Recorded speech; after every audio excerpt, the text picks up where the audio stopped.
Hello students, class 10th science में आज हम लेसन 4 तत्वों का आवर्ती वर्गीकरण के बारे में पढ़ेंगे। इस लेसन का स्टार्ट कर रहे हैं हम, और जिन्होंने अभी तक सब्सक्राइब नहीं किया है वो सब्सक्राइब कर लेंगे। तो देखिए, जो एलिमेंट्स अभी आप लोग आवर्त सारणी पीरियोडिक टेबल में देखते हैं, उन एलिमेंट्स को उस टेबल में अरेंज करने से पहले, व्यवस्थित करने से पहले बहुत सारे साइंटिस्ट ने बहुत सारी थ्योरीज दी। और उन्होंने क्या क्या थ्योरीज दी, कौन से आधार पर दी, कौन से बेसिस पे दी, उसके बारे में हम इस लेसन में स्टडी करेंगे। ठीक है। और जो अभी प्रेजेंट का जो पीरियोडिक टेबल है वो कैसे तैयार हुआ, उसको किसने तैयार किया और किस आधार पर तैयार किया, इसके बारे में भी हम पढ़ेंगे। ठीक है। तो सबसे पहले ये चीज़ है कि हमको जो आवर्त सारणी, मतलब कि ये वर्गीकरण की ज़रूरत क्यों पड़ी। ठीक है। आवर्त सारणी को तैयार करने की ज़रूरत क्यों पड़ी। ठीक है। देखिए, जैसे कि हम क्या करते हैं, अपने घरों में जो कपड़े हैं उनकी जगह एक अलग से होती है। जो हमारे किचन से खाना बनाने से संबंधित जो चीज़ें हैं वो किचन में होती हैं, अलग होती हैं। ठीक है। क्यों होती है? ताकि वो हमको आसानी से मिल जाए। आप जब राशन दुकान में जाते हैं या फिर किसी भी दुकान में जाते हैं तो वो लोग भी सामान को क्या करके रखते हैं, अरेंज करके रखते हैं। ठीक है।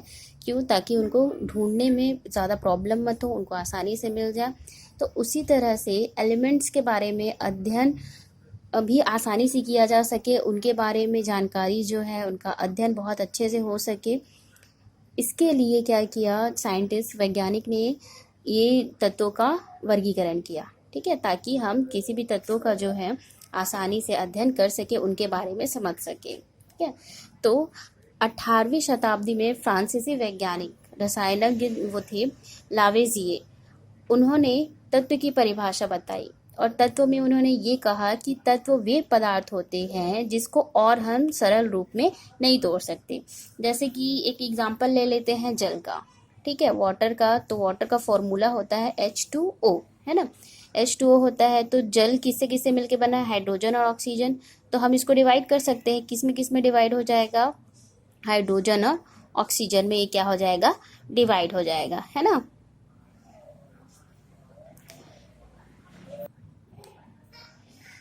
तो जैसा कि आप जानते हैं कि जल कोई तत्व नहीं है ना।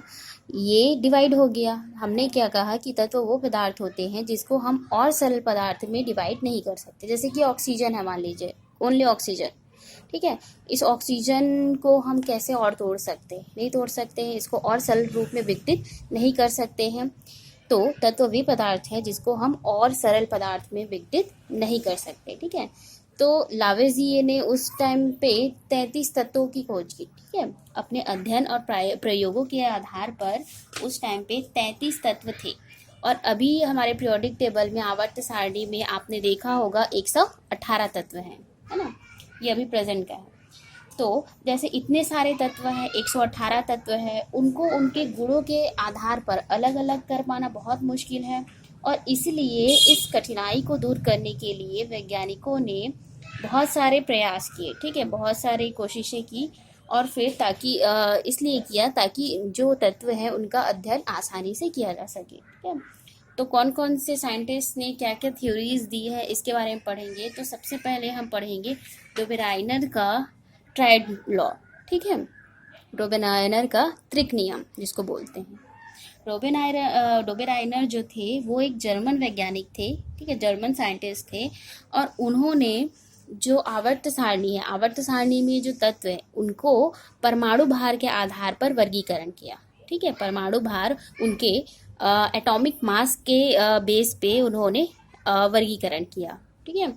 उन्होंने क्या किया कि जो समान गुण वाले 3 तत्व थे, ठीक है, जिनके गुण समान थे, उन 3 तत्वों को उनके परमाणु भार के बढ़ते क्रम में रखा। ठीक है। मतलब पहले सबसे छोटा, फिर उसके बाद फिर सबसे बड़ा। ठीक है। 3 तत्व लिए और उन्हें उनके परमाणु क्रम भार के अनुसार बढ़ते क्रम में रखा। ठीक है। तो उन्होंने क्या देखा कि जो 3 तत्व हैं, तो ऊपर वाला तत्व और नीचे वाला तत्व का जो औसत है, का जो औसत निकलेगा वो बीच वाला तत्व का होगा। ठीक है। उन्होंने बताया एक के नीचे एक रखा और बताया कि जो बीच वाले तत्व का जो परमाणु भार है वो अन्य दो तत्वों के परमाणु भार का कितना होता है, औसत होता है। जैसे इसको हम एग्जाम्पल के थ्रू समझ सकते हैं। कैसे करेंगे,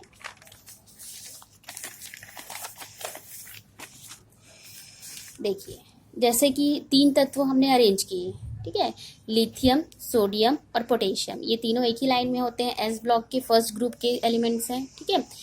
तो ये लिथियम का एटॉमिक मास कितना होता है, परमाणु द्रव्यमान कितना होता है, 6.9, ठीक है। सोडियम का कितना होता है, 23, और पोटेशियम का कितना होता है, 30, पोटेशियम का 39.1 होता है ना। तो ये हो गए इनके एटॉमिक मास, मतलब कि परमाणु द्रव्यमान हो गए। अब डोबेनाइनर ने क्या कहा कि जो 2 तत्व हैं, ठीक है, जो 2 तत्व हैं तो वो क्या होगा, बीच वाले तत्व के औसत होंगे। कैसे होंगे, जैसे कि देखिए, ठीक है, लिथियम के कितने हैं, 6.9, तो 6.9 प्लस पोटेशियम के कितने हैं, 39.1, ठीक है, अपॉन 2। तो जब हम दोनों को प्लस करेंगे तो कितना आ जाएगा, 46, है ना। तो 46 को जब हम 2 से डिवाइड करेंगे तो कितना आ जाएगा, 23 आएगा, है ना।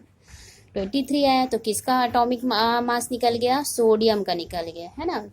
तो उन्होंने ये बोला कि जो 2 तत्व हैं वो बीच वाले तत्व का क्या होगा, उनके जो परमाणु भार होंगे दोनों तत्व के बीच वाले का क्या हो जाएगा, औसत होगा, ठीक है। तो इस तरह से सोडियम का निकला है। तो डोबेनाइनर ने इस तरह से 3 कॉलम्स का निर्माण किया, ठीक है, ये 3 कॉलम का ही निर्माण कर पाए। फिर उसके बाद जो इनकी ये थियोरी थी, क्या थियोरी थी कि जो 3 तत्वों में ही हम लोगों ने क्या किया, सही पाया, और बाकी के जो अदर एलिमेंट्स हैं उनमें ये जो रूल है, ठीक है, ये जो नियम है वो लागू नहीं हो पाया, इसलिए ये जो सिद्धांत था वो क्या रहा, असफल रहा, ठीक है। जो सिद्धांत कैसा रहा, असफल रहा। इसके बाद एक और साइंटिस्ट जो है, ब्रिटिश साइंटिस्ट न्यूलैंड्स, उन्होंने अष्टक का नियम दिया, ठीक है, जिसको ऑक्टेव लॉ कहते हैं।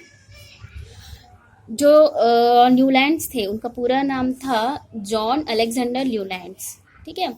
उन्होंने अष्टक नियम दिया, ऑक्टेव लॉ जिसको बोलते हैं, और उन्होंने ये कहा कि यदि तत्व को उनके परमाणु भार के क्रम में व्यवस्थित किया जाए, ठीक है, उनको जब एटॉमिक मास में उनको व्यवस्थित किया जाए तो वो एक निश्चित अंतराल के बाद उनके जो गुण हैं वो पहले तत्व के समान हो जाएंगे, ठीक है। मतलब मान के चलिए 1 से लेके 7 तक तत्व हैं, ठीक है, 1 से लेके 7 तक के तत्व हैं, तो जो 8वां तत्व होगा वो पहले वाले तत्व से मिलता जुलता होगा, है ना। और उन्होंने इसकी जो तुलना है वो संगीत के 7 सुरों से की, ठीक है, हमारे संगीत में 7 सुर होते हैं, तो उन्होंने इस नियम को संगीत के 7 सुरों से तुलना करके बताया, और इसलिए इसको अष्टक का नियम कहते हैं, ठीक है। कैसे किया, ऐसे कि ये देखिए, सा रे गा मा प ध नी, ये 7 सुर हो गए। फिर जब ये वापस आएगा तो फिर से सा से स्टार्ट होगा, तो मतलब ये कौन से क्रम में है, 8वें क्रम में, 8वें क्रम में है ये। तो ये जो 8वां क्रम है ये किससे मिल रहा है, पहले वाले से, है ना, सा से। तो ये 8वां भी सा है और पहला वाला भी सा है। तो इस तरह से हम क्या देख रहे हैं कि जो 8वां जो तत्व है वो किसके समान है, पहले वाले तत्व से। तो उन्होंने भी, न्यूलैंड्स ने भी यही कहा कि जो अगर हम किसी तत्व को उनके परमाणु भार में अरेंज कर दे, व्यवस्थित कर दे, तो जो प्रत्येक जो 8वां तत्व होगा वो पहले तत्व के समान होगा। तो ये तो रहा भारतीय संगीत पे ऊपर। पाश्चात्य संगीत मतलब वेस्टर्न जो संगीत होता है उसमें भी है यही सेम। तो डो रे नी फा सो ला टी, ठीक है, डो रे नी फा सो ला टी। तो इसमें भी 7 सुर हैं। अगर हम 8वां देखेंगे तो भी वो डो से ही स्टार्ट होगा। तो क्या हो रहा है, जो 8वां तत्व है वो पहले तत्व से क्या रहता है, मिलता जुलता रहता है। और उन्होंने, न्यूलैंड्स ने ये एक टेबल का निर्माण किया, ठीक है। तो उन्होंने इतने ही तत्वों को अरेंज कर पाए, ठीक है। जो न्यूलैंड्स का जो नियम था वो केवल कैल्शियम तक के लिए था, मतलब कि 20वें नंबर के तत्व तक के लिए ही था। उन्होंने आगे के तत्वों को इस रूल के अनुसार जो है व्यवस्थित नहीं कर पाए। तो उनका ये जो सिद्धांत था ये असफल रहा, ठीक है। और उनके सिद्धांत में कुछ कमियां थी, जैसे कि देखिए, ये जो है 56 तत्व तक ही सीमित था। ठीक है, मतलब ये जो नियम है वो 56 तत्व तक ही सीमित था और इसमें जो है नए तत्व के लिए कोई जगह नहीं थी। और सेकंड जो है, ये सिद्धांत केवल कैल्शियम तक का ही लागू होता, मतलब ये जो व्यवस्था थी संगीत के सुरों के साथ जो व्यवस्था, वो केवल कैल्शियम तक के लिए ही लागू हो रहा था, उसके आगे तक के लिए नहीं। और कुछ तत्व ऐसे थे जिनके गुण समान नहीं थे, पर उन्हें भी एक समूह में रख दिया गया था। जैसे कि यहाँ पे देख लेते हैं, जो है ऑक्सीजन, सल्फर और आयरन। ठीक है, तो जो आयरन होता है वो सल्फर और ऑक्सीजन के गुणों से एकदम भिन्न होता है, मतलब टोटल डिफरेंट होता है, पर फिर भी गुण समान ना होने के कारण भी उनको क्या किया कर दिया गया, एक ही समूह में रख दिया गया। ठीक है, तो इस तरह से जो न्यूलैंड्स थी, इनके थ्योरी की कुछ कुछ खामियां थी, कमियां थी, जिनके कारण क्या किया गया, इनके सिद्धांत को असफल कर दिया गया। ठीक है, इनका सिद्धांत जो है सफल नहीं हो पाया, ठीक, क्योंकि ये 56 तत्वों के लिए ही था, इनमें नए तत्वों के लिए जगह ही नहीं थी।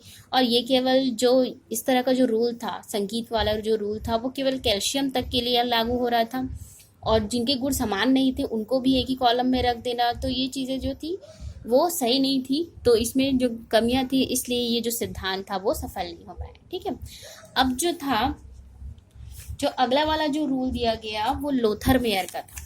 ठीक है, लोथर मेयर का रूल,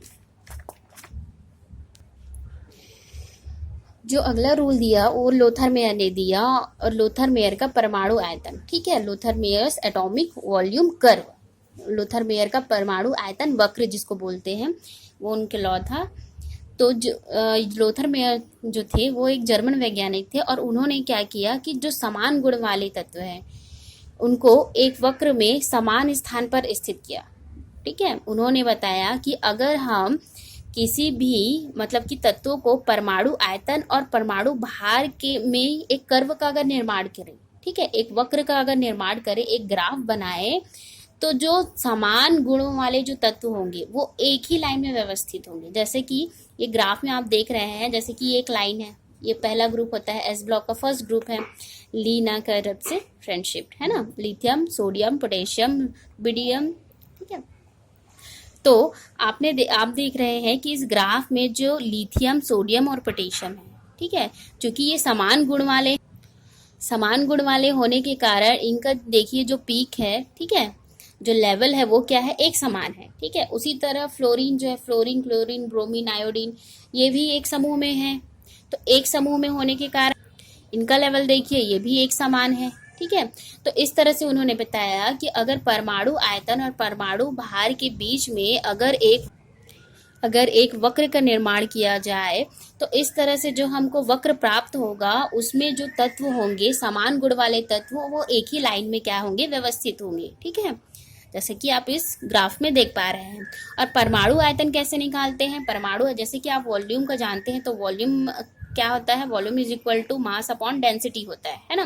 तो उसी तरह परमाणु आयतन बराबर क्या होगा, जब हम उसके आणविक द्रव्यमान, ठीक है, एटॉमिक मास जो होता है, उसको उसकी डेंसिटी से डिवाइड कर दे, तो हमको परमाणु का आयतन जो है प्राप्त हो जाता है। ठीक है, तो इस तरह से लोथर मेयर ने परमाणु आयतन, जो हमने डोबेराइनर और न्यूलैंड्स का देखा, वो जो था वो परमाणु भार के आधार पर उन्होंने वर्गीकरण किया था, पर जो लोथर मेयर थे उन्होंने परमाणु आयतन के आधार पर उन्होंने वर्गीकरण दिया। और आयतन के आधार पर उन्होंने ये कहा कि अगर हम वक्र का निर्माण करें, तो वक्र के निर्माण में हम देखते हैं कि जो समान गुण वाले जो तत्व होंगे वो एक ही लाइन में व्यवस्थित होते। ठीक है, तो लोथर मेयर के परमाणु आयतन वक्र के नियम के बाद उसी टाइम पे जो मेंडलीव थे, उन्होंने भी तत्वों का जो वर्गीकरण है उसका प्रयास किया। उन्होंने परमाणु भार के साथ साथ जो तत्व हैं उनकी भौतिक और रासायनिक गुण, ठीक है, फिजिकल और केमिकल प्रॉपर्टीज के आधार पर एक सरल रूप में प्रस्तुत करने की कोशिश कर रहे थे उस टाइम पे। और जैसे कि उन्होंने आवर्ती फलन, ठीक है, आवर्ती फलन ने जो वर्ड दिया, इस वर्ड को लेकर जो मेंडलीव थे उन्होंने वर्गीकरण का खोज जो है शुरू किया। ठीक है, तो जिन्होंने चैनल को सब्सक्राइब नहीं किया है वो सब्सक्राइब कर ले।